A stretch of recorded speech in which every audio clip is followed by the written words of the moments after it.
আজ বাংলাদেশের সুদ ভিত্তিক অর্থনীতি বন্ধ করার জন্য ইসলামী ব্যাংক বাংলাদেশ লিমিটেড এরা বহু চেষ্টা চালাচ্ছিল, কিন্তু এই জালেম, এই অবৈধ এবং এই স্বৈরাচার ফ্যাসিস্ট সরকার আসার পরে সবচাইতে বড় টার্গেট ছিল তাদের এই ইসলামী ব্যাংক।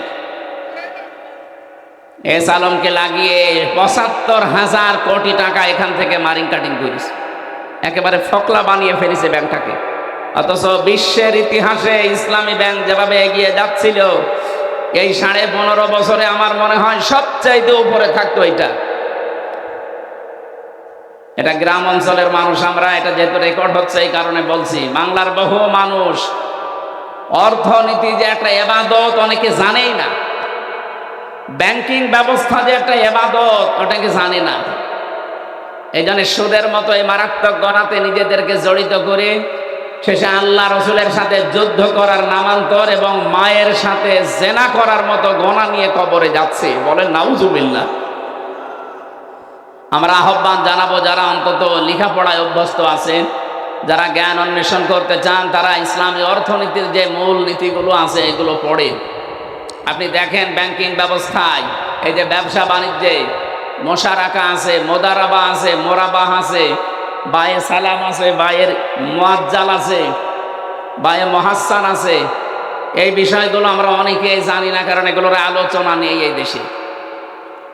সুদ ভিত্তিক অর্থনীতির ওপরে অঙ্ক কষা হয়, আমাদের সিলেবাসে এই নিয়মগুলো দেওয়া হয়, কিন্তু কোরআনে কারিম বর্ণিত সুদের বিরুদ্ধে যে অর্থনীতি আছে জাকাত ভিত্তিক, এইটার কোনো আলোচনা আমাদের সিলেবাসে নেই। এজন্য অধিকাংশ শিক্ষিত মানুষ, এমনকি আলেম সমাজ এ বিষয়ে আমরা সচেতন না। আমি সহ আজকে থেকে যারা এসেছি এটা একটা ইবাদত মনে করি। এ বিষয়ে জ্ঞান অর্জন করার মাধ্যমে এই পাপ থেকে বাঁচার জন্য চেষ্টা চালাতে হবে। আল্লাহ রাব্বুল আলামিন বলেন, ওরা যে কাজ করেছিল হে নবী, ফাতিলকা বুয়ুতুহুম খাওয়ায়াতাম বিমা যালামু ইন্না ফি যালিকা লাআয়াতান লিকাউমিন ইয়ালামুন। খুব খেয়াল করে শুনবেন। ফাতিলকা বুয়ুতুহুম খাওয়ায়াতাম বিমা যালামু। রব্বুল আলামিন বলেন, ওই বাড়িগুলোর দিকে আপনি একটু তাকান।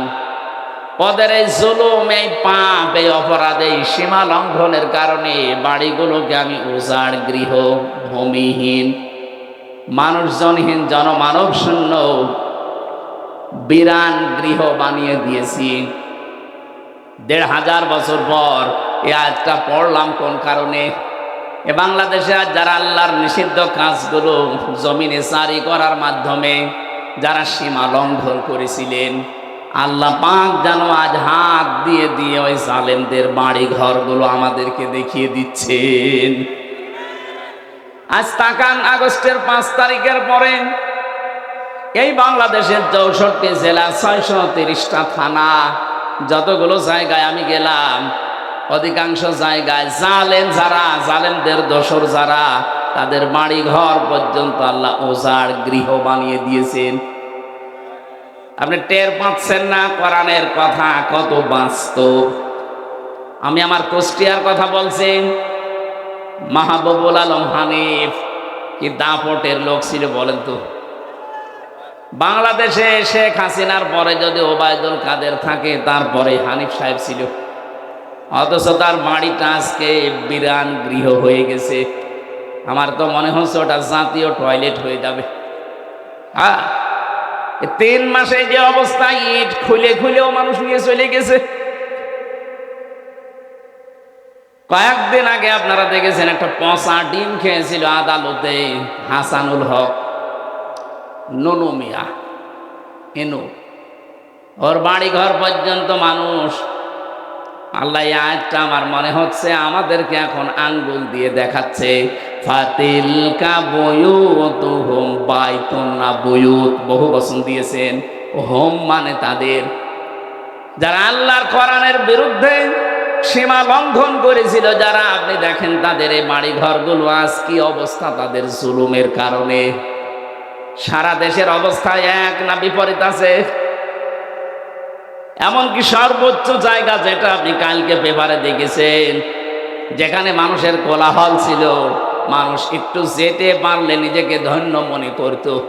অনেকে যদি জীবনে একবার গেছে, আমি দেখেছি আবেগে সোমা খেত ওই বাড়িতে, এত ভালোবাসা ছিল। অথচ 3 মাসের ব্যবধানে কি অবস্থা হয়ে গেছে বাড়ির, এখন মনে হয় ভূতও ওখানে থাকে না। কি কথা বলেন এখন? পৃথিবীর ইতিহাস এইটাই বলে। আপনি চেঙ্গিস খানের দিকে তাকান, তার জীবনী পড়েন, হিটলারের জীবনের দিকে তাকান, কোথায় তাদের সেই দাপটের বাড়ি ঘর যেখানে বসে বসে মানুষ হত্যা করার প্ল্যান করত। আল্লাহ বলেন খাওবিয়াতাম বিমা যালামু, তাদের এই জুলুমের কারণে বাড়ি ঘরের অবস্থার দিকে আপনি একটু তাকান না কেন?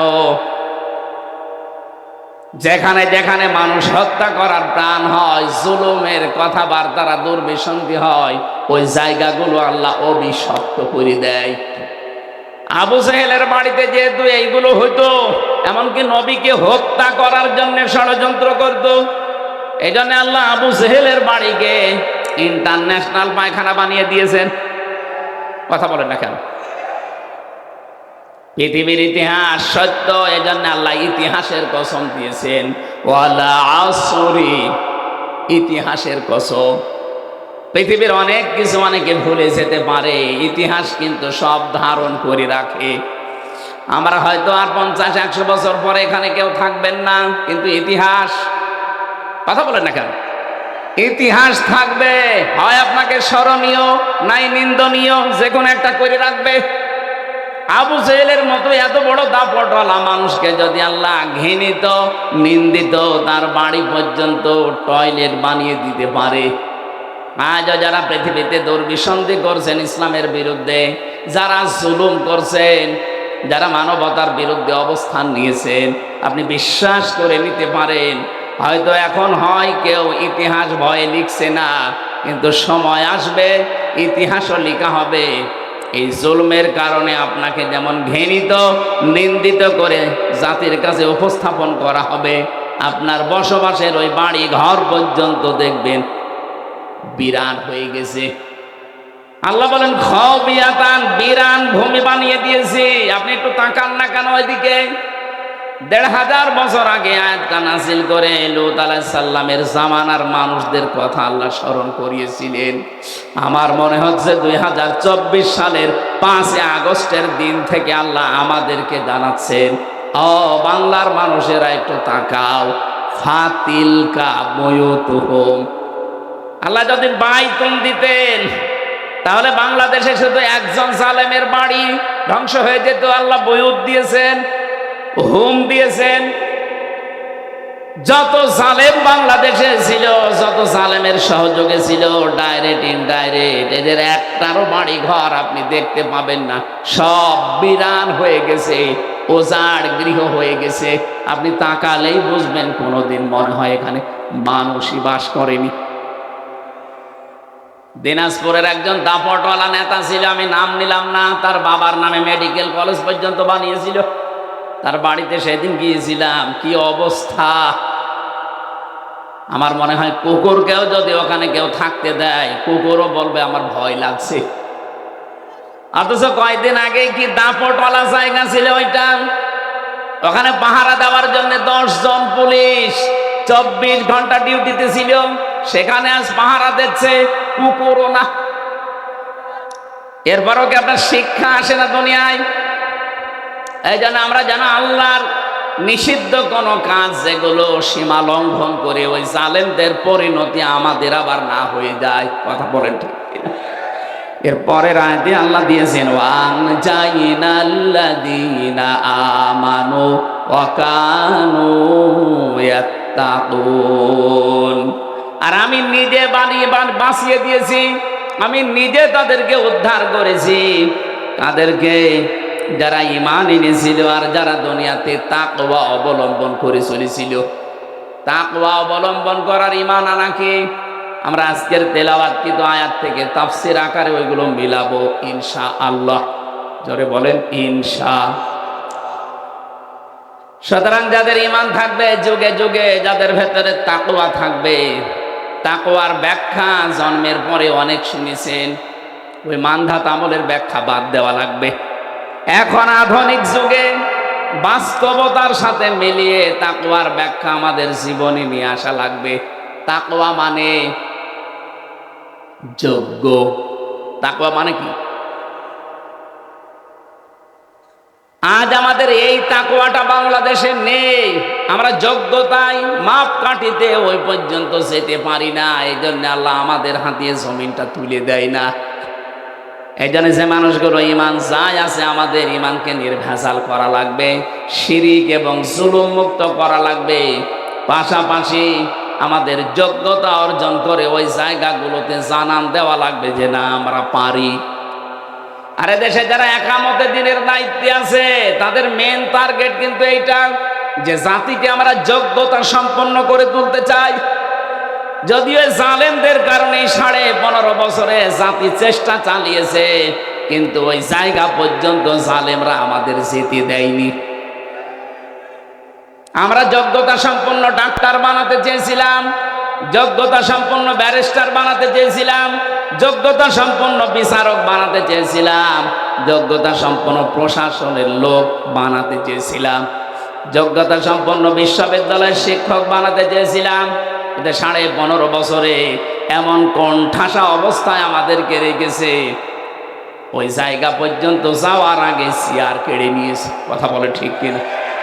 এখন যেহেতু সময় সুযোগ আল্লাহ আমাদের হাতে এনে দিয়েছেন, আমাদের উচিত হবে তাকওয়ার আসল ব্যাখ্যা যেটা, আমাদেরকে এই পৃথিবীতে যোগ্যতা সম্পন্ন হয়ে আল্লাহকে দেখাতে হবে, আল্লাহ আমরা পারি।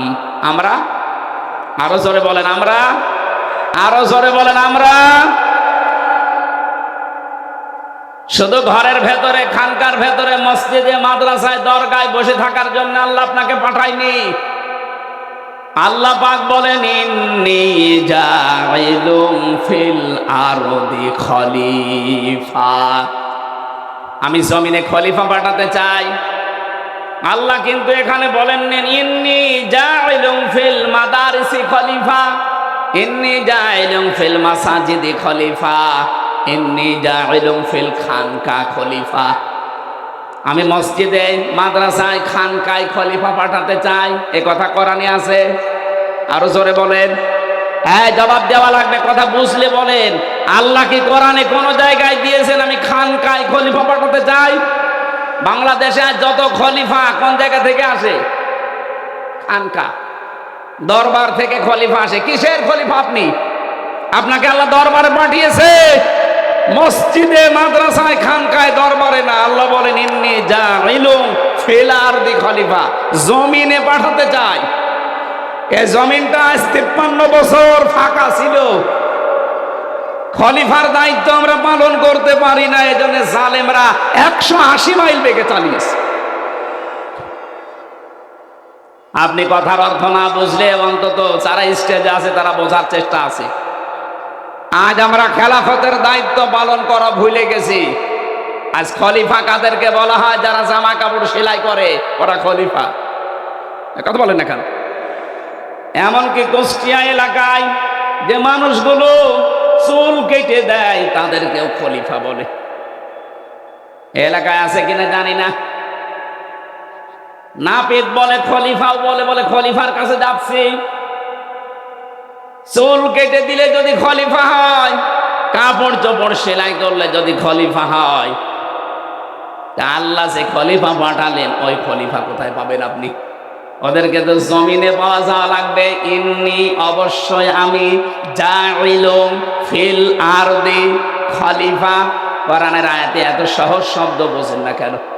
আল্লাহ কি বলতে পারতেন না ইন্নী জাইলুম ফিল দরবার খলিফা, যে আমি দরবারে পাঠাবো খলিফা? উনি যখন বললেন জমিনে পাঠাবো, জমিনে আমরা কই? আল্লাহর খলিফাদেরকে তো দেখা যায় না।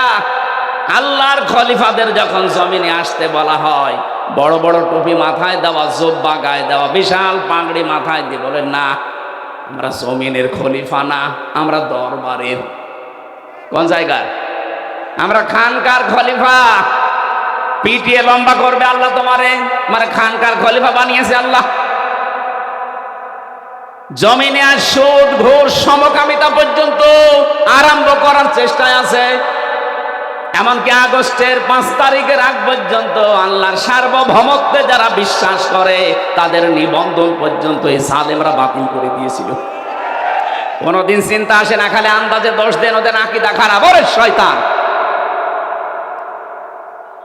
বাংলাদেশ জামাত ইসলামের ভেতরে ওরা সাহাবায়ে কেরামকে মিয়ারে হক মানে না, এই কারণে যারা ছিল জালেম তারা এদের নিবন্ধন বাতিল করেছিল না।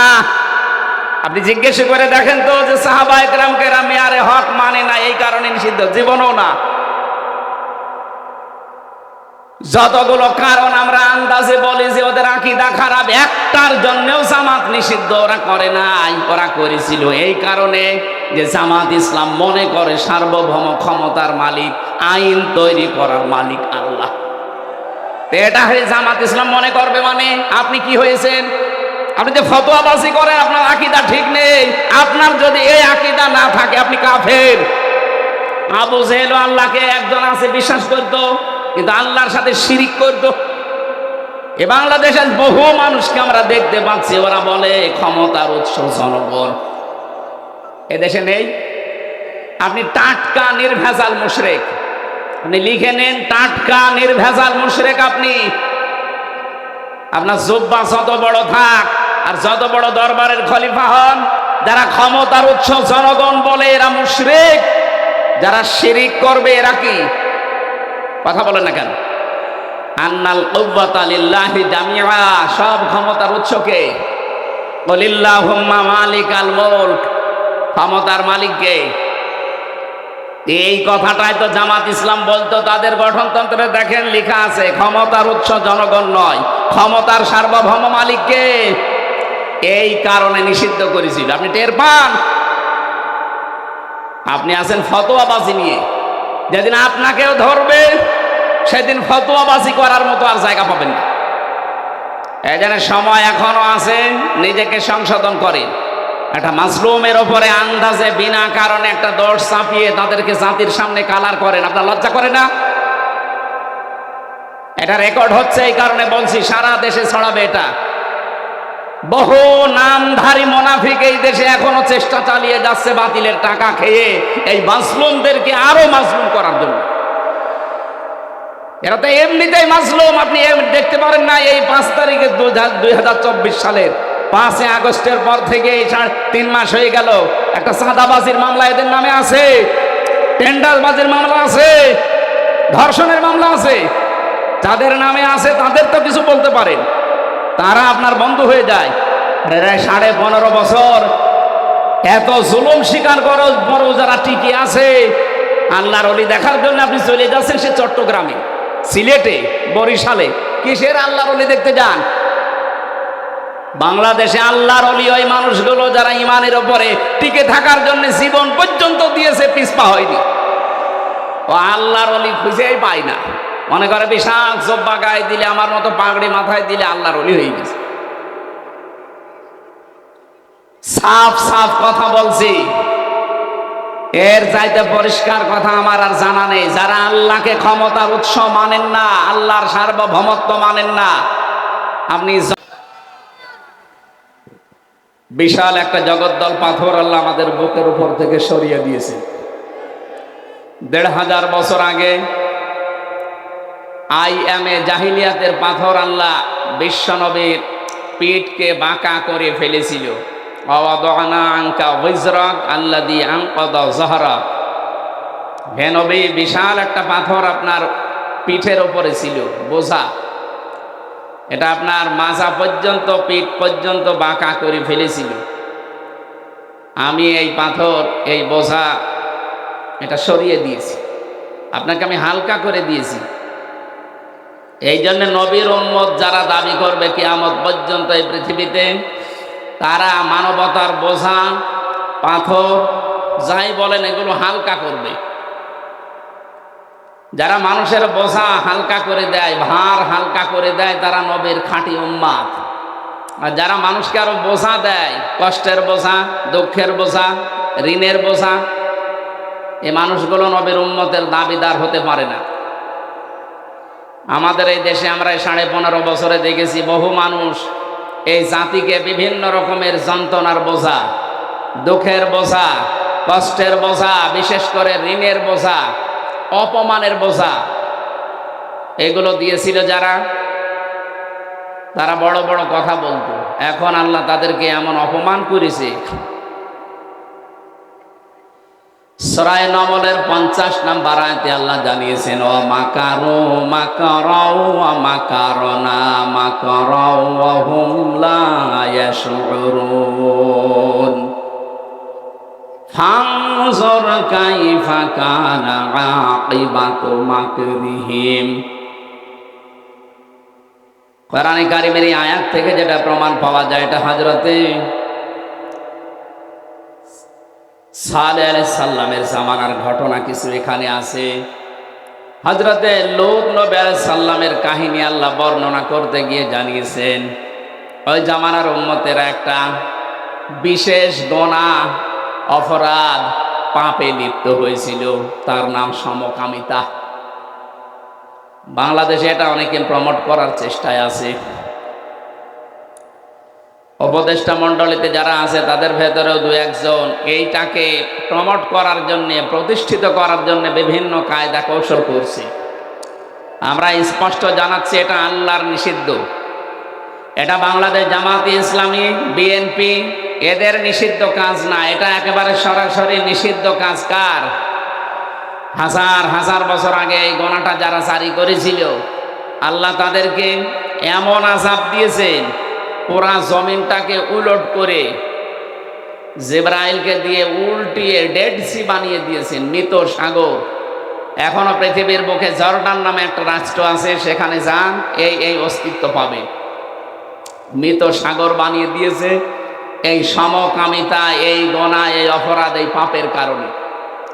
আমার তো মনে হচ্ছে কিছু ষড়যন্ত্রকারী, কিছু কৌশল যারা করছে, যারা দুর্বিসন্ধি করছে, এরাও বাংলাদেশকে একটা মৃত জাতি, ডেড সি, মৃত সাগর বানানোর জন্য চিন্তা ভাবনায় আছে। আমরা মুসলমান যারা আছি এদেশে কখনো এই অপরাধ এই দেশে সংগঠিত হতে দেব না।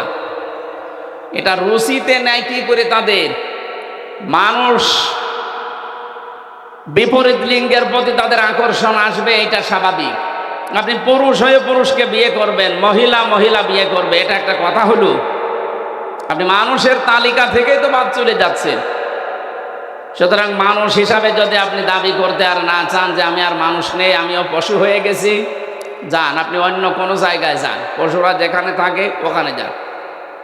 আল্লাহ বলেন, ষড়যন্ত্র করেছিল হযরতে লূত আলাইহিস সালাম এই কাজে বাধা দেওয়ার কারণে। আমি আল্লাহ কৌশল করেছি। ওরা যে ষড়যন্ত্রের মাধ্যমে হযরতে লূত আলাইহিস সালামকে জমিন থেকে বিদায় করে দেওয়ার জন্য কোট কৌশল অবলম্বন করেছিল, আমি আল্লাহ এমন কৌশল করলাম, ফানজুর কাইফা কানা আকিবাতু মাকরিহিম। হে নবী, আপনি তাদের ষড়যন্ত্রের দিকে একটু নজর করে দেখেন, কি অবস্থা বানিয়েছি এই ষড়যন্ত্রকারীদের। আন্না, অবশ্যই আমি, দাম্মার না হুম, তাদেরকে আমি আল্লাহ শিকড় কেটে দিয়েছি, ধ্বংস করে ফেলেছি। ফাকাউমাহুম আজমাইন, এবং তাদের জাতির ভেতরে যারা এই অপকর্মে লিপ্ত ছিল তাদেরকে আমি বেছে বেছে দুনিয়া থেকে ধ্বংস করে দিয়েছি। সুতরাং আজ শুধু সমকামিতা না, বাংলাদেশে আল্লাহর নিষিদ্ধ যে কাজগুলো আছে যারা জারি করতে চান, মুসলিম হিসাবে, এজ এ ইমানদার হিসাবে আমাদের দায়িত্ব হয়ে পড়ে তাদের এই কাজে অন্তত বাধা দেওয়া। কথা বলেন না কেন? দোতলা নৌকায় আমরা মনে করেন যাচ্ছি, ওপর তলাতে আমরা আছি, নিচ তলাতে এমন কিছু মানুষ আছে যাদের পানির প্রয়োজন, পানিতে হলে উপরে আসা লাগে। মানে আমরা যদি বলি ভাই একটু ডিস্টার্ব করেন কেন, নিচেই তো পানি আছে, একটা তক্তা খুলে নিলেই তো পানি পাওয়া যায়। ওরা যদি বলে ঠিক আছে ডিস্টার্ব হয় আর আসবো না, নিচে যেয়ে যদি একটা তক্তা খুলতে আরম্ভ করে, আমরা যারা উপরে আছি যদি বলে ঠিক আছে যা করছেন করেন, লা ইলাহা ইল্লাল্লাহ, বেঁচে থাকা যাবে? বলেন বলেন। যারা ওই তক্তা খুলছে তারা যেমন ডুববে, উপরে যদি কাবা শরীফের ইমামও থাকে সেও ডুববে। এই কারণে জীবনের উপরে রিস্ক নিয়ে হলেও বাধা দেওয়া লাগে অন্যায় কাজে। সমকামিতা যেমন নিষিদ্ধ, সুদও নিষিদ্ধ। এত আসতে বললেন কেন? সুদ যে নিষিদ্ধ এটা কি মনে করেন আপনারা? আপনি শিরিক করছেন, আপনি মুশরিক। এক্ষণে আপনার চিন্তা ভাবনা বিশ্বাস আপনার আকীদা এক্ষণে পাল্টাতে হবে, নয়তো আপনি মাহফিল থেকে চলে যান, আপনার দরকার নেই। আপনি বেকার সময় নষ্ট করছেন।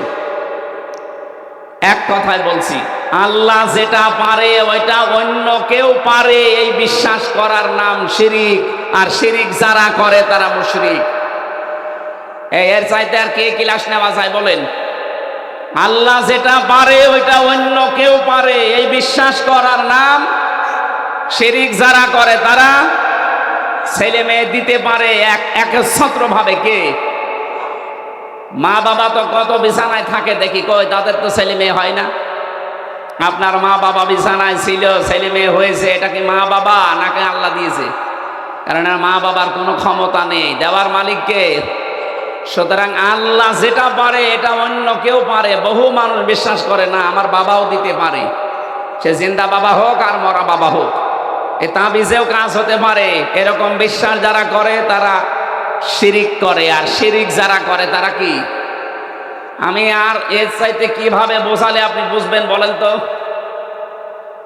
একটা একটা করে 5-6টা বলছি, মিলান দেখেন মেলে কিনা। সন্তানের এটা যেমন বুঝলেন, রোগ দেওয়ার মালিককে, এটা সুস্থ করার মালিককে। কেউ যদি মনে করে না আমার ঔষধ না হলে আমি সুস্থ জীবনেও হব না, সে শিরিক করল।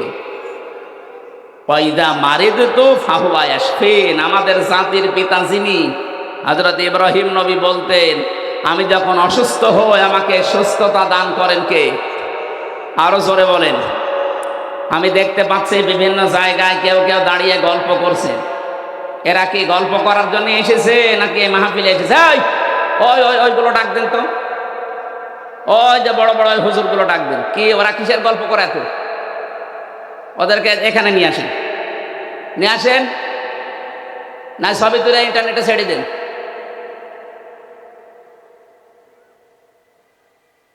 আপনারা বাড়ি থেকে এসেছেন এই জায়গায় কোন কারণে বলেন তো?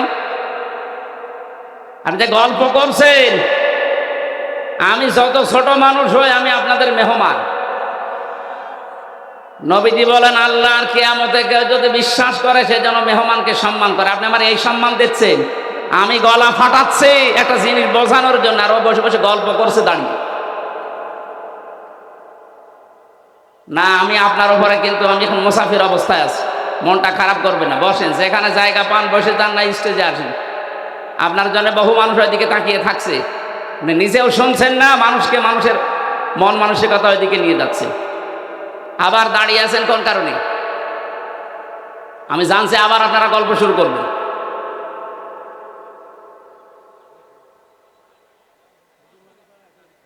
না, আমার মনে হয় এরা আবার গল্প আরম্ভ করবে। দেখেন তো কারা এরা, কোন জায়গা থেকে এসেছে? মনে হয় অন্য জেলার লোক। না, এটা গাইবান্ধা জেলা রংপুর বিভাগের লোক, তো হাবা গোবা হবে। এরা এত চালাক, এ মনে হয় বগুড়ার লোক। রাজশাহী বিভাগের লোক তো চালাক আছে। আরো কিছু কিছু জায়গায় দেখছি গল্প করছে, আমার চোখ না, এটা কিন্তু রাডার। আরো 2 দল দেখতে পাচ্ছি, এরা গল্প করছে। ওই যে মোটর সাইকেলের বামে বাদাম খাচ্ছে আর গল্প করছে, মনে হচ্ছে প্রেমিক প্রেমিকা। ওই যে ওই 2টা।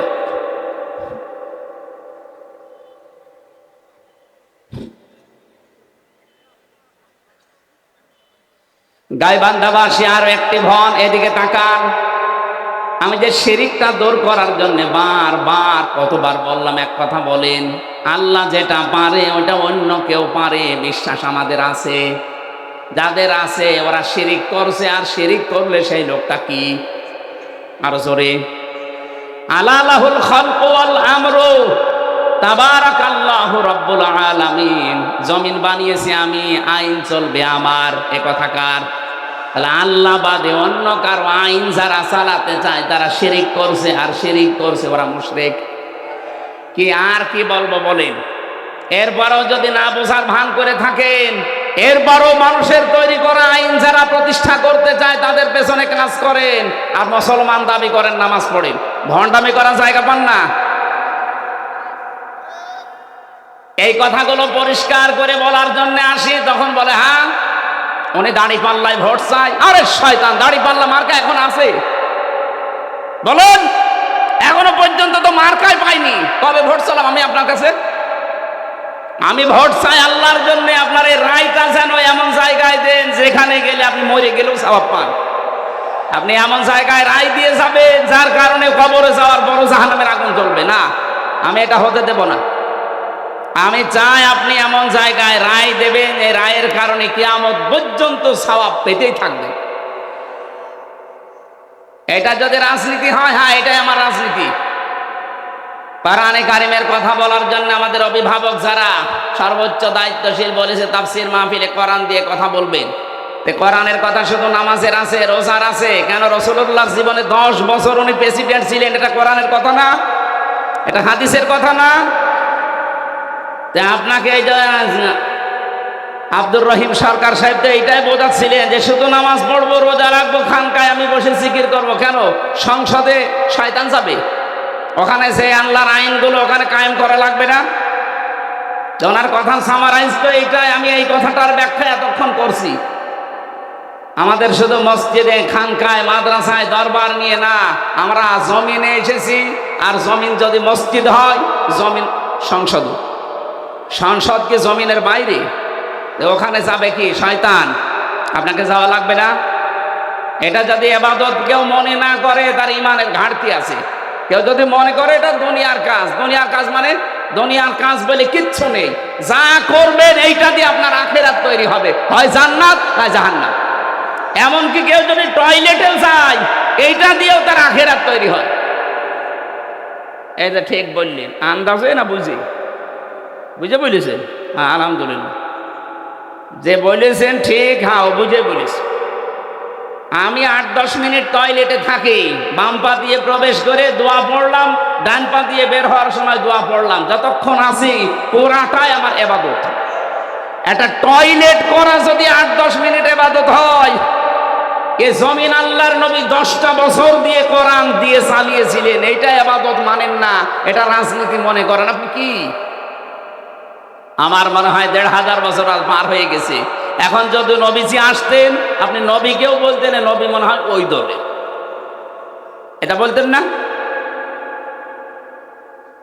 বাংলাদেশের বিভিন্ন জায়গায় এই নামধারী জালেম তো বিদায় নিয়েছে, কিছু মুনাফিক এরা এই কথা বলতে চাচ্ছে যে আমাদের পক্ষে কথা বলে না, শুধু এই দিকে টেনে বলে। আরে ভাই, আমি আপনাকে চিনি,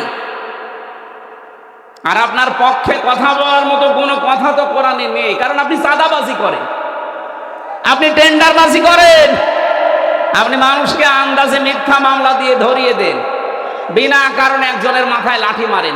আপনার পক্ষে আমি আয়াত পাবো কোথায়? যারা এই 3 মাসে টেন্ডারবাজি করে নাই, চাঁদাবাজি করে নাই, যারা মানুষকে আরো সাহায্য করেছে, তাদের পক্ষে তো কোরআনের আয়াত আছে না নেই? বলতে গেলে তো সেগুলোই আসবে। আপনার পক্ষে নেই, তাই আমি বলতে পারি না।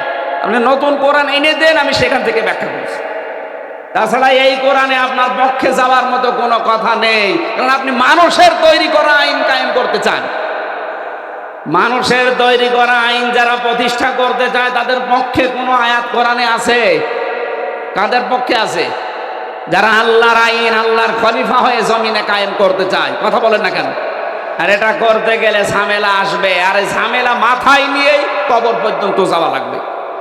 আর এই সমস্ত সিদ্ধান্ত নিয়ে এই লোকটা এসেছে। আপনি তাকান না কেন এই লোকটার দিকে?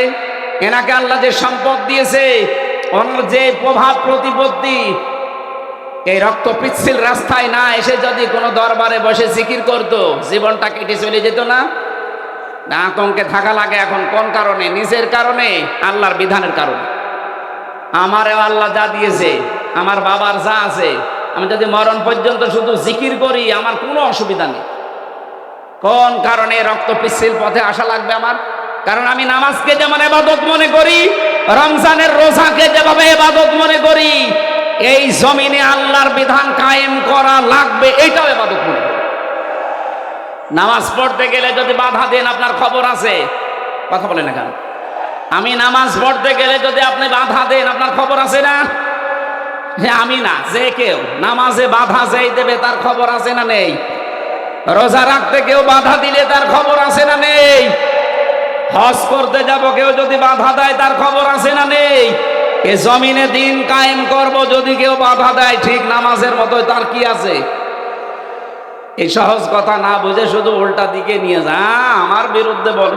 আর তো চরিত্র আছে, তোর পক্ষে বলা লাগবে।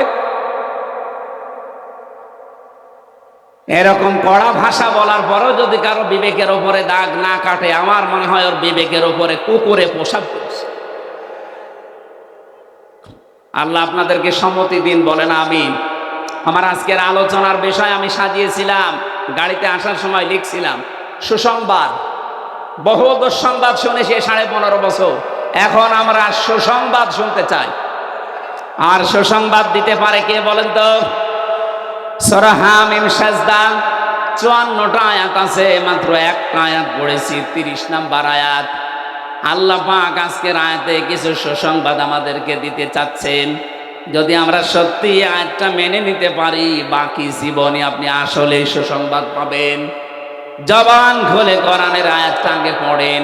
আউযু বিল্লাহি মিনাশ শাইতানির রাজিম। বিসমিল্লাহির রহমানির রহিম।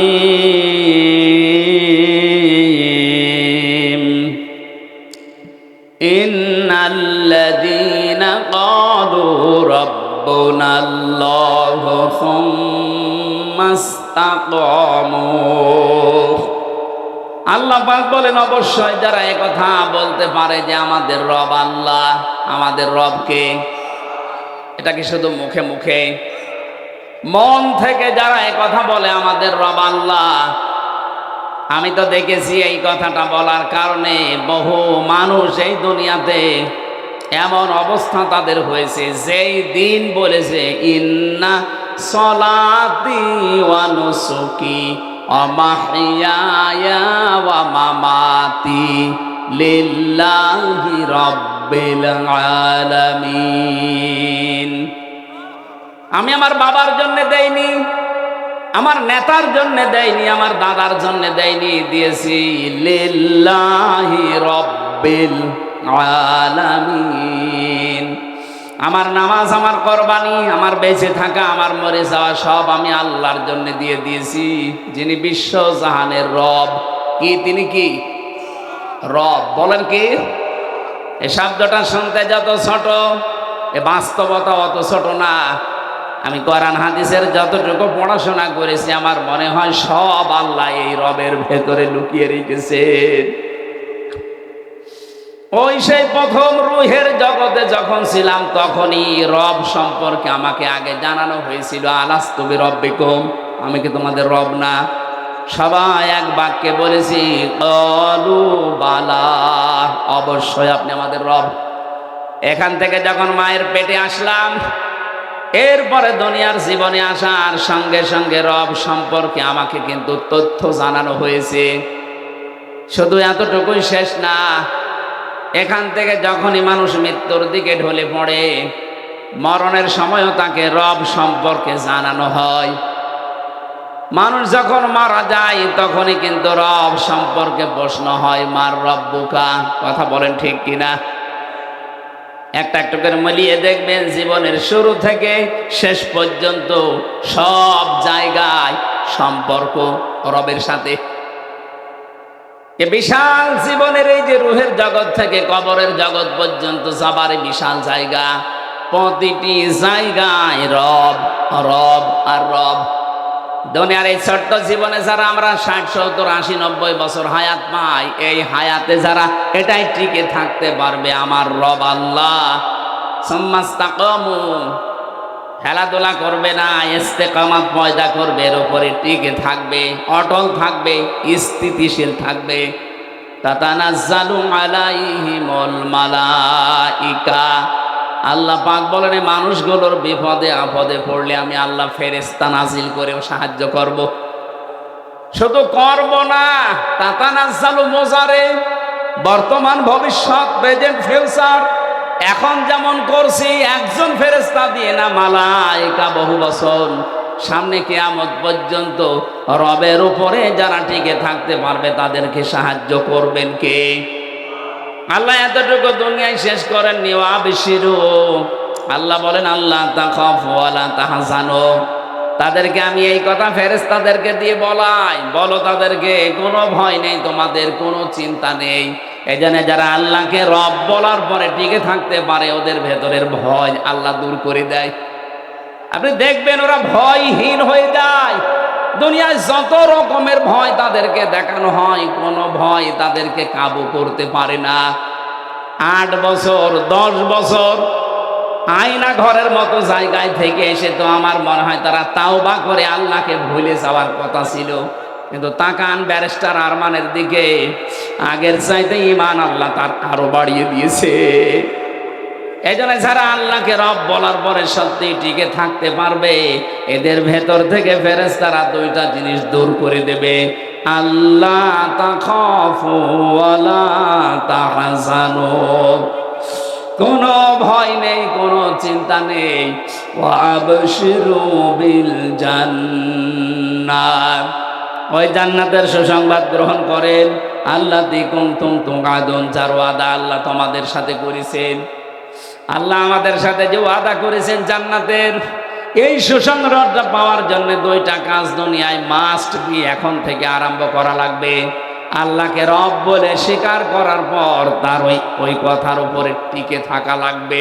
কথা বলেন ঠিক কিনা? এবার আসেন শব্দের ব্যাখ্যাগুলো যাই।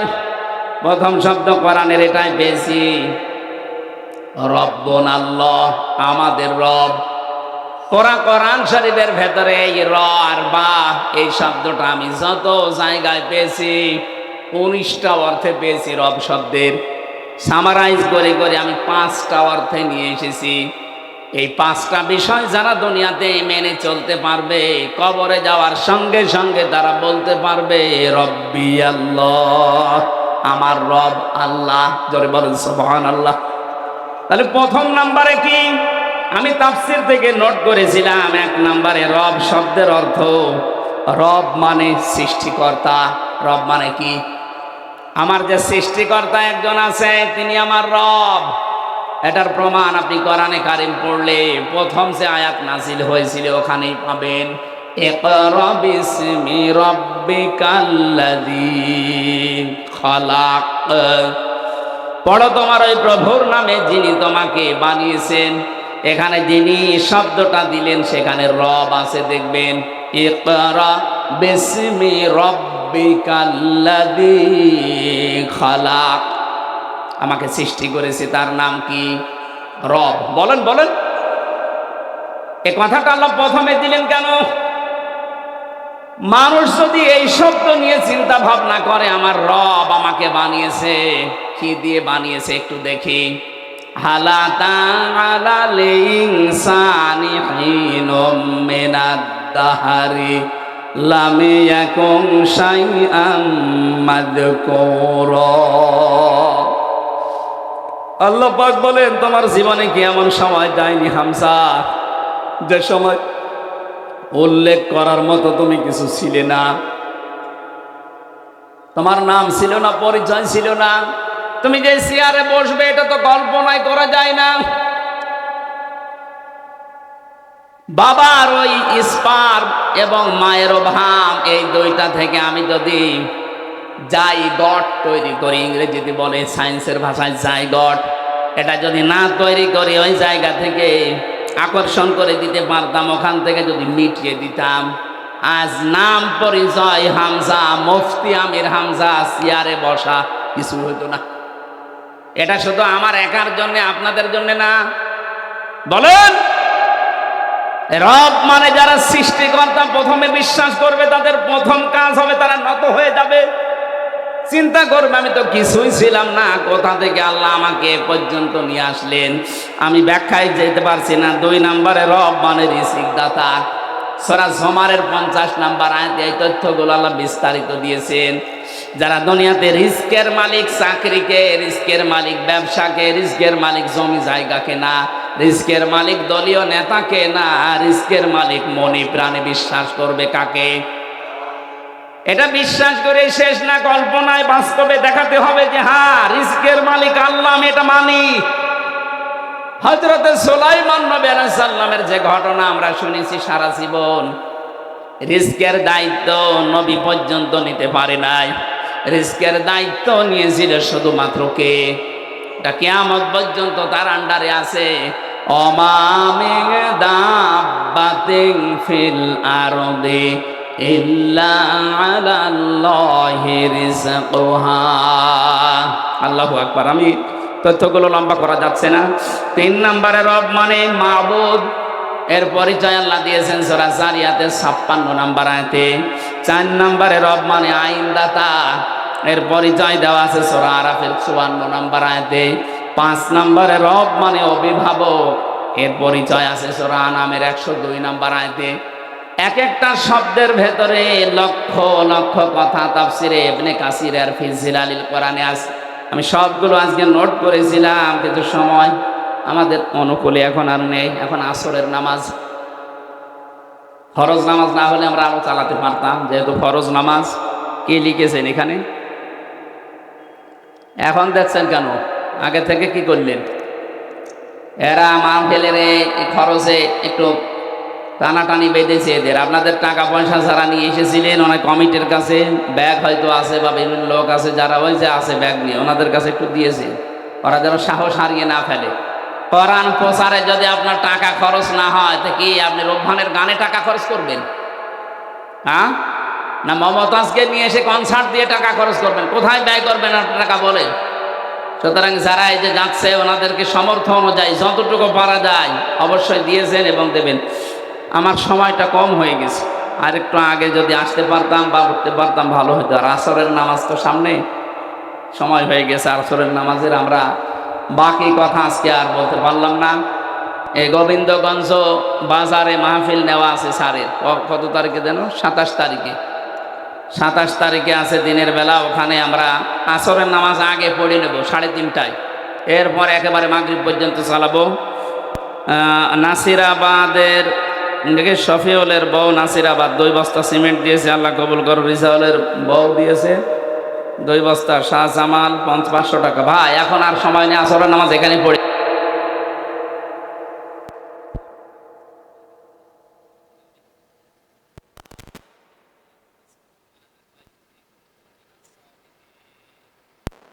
রব্বুল আলামিন কোরআনের কথা বোঝার জন্য, শোনার জন্য এই মানুষগুলো চাতক পাখির মতো চেয়েছে। কোরআনে কারীম শোনার জন্য যারা এত ব্যস্ত, এই মানুষগুলো খালি হাতে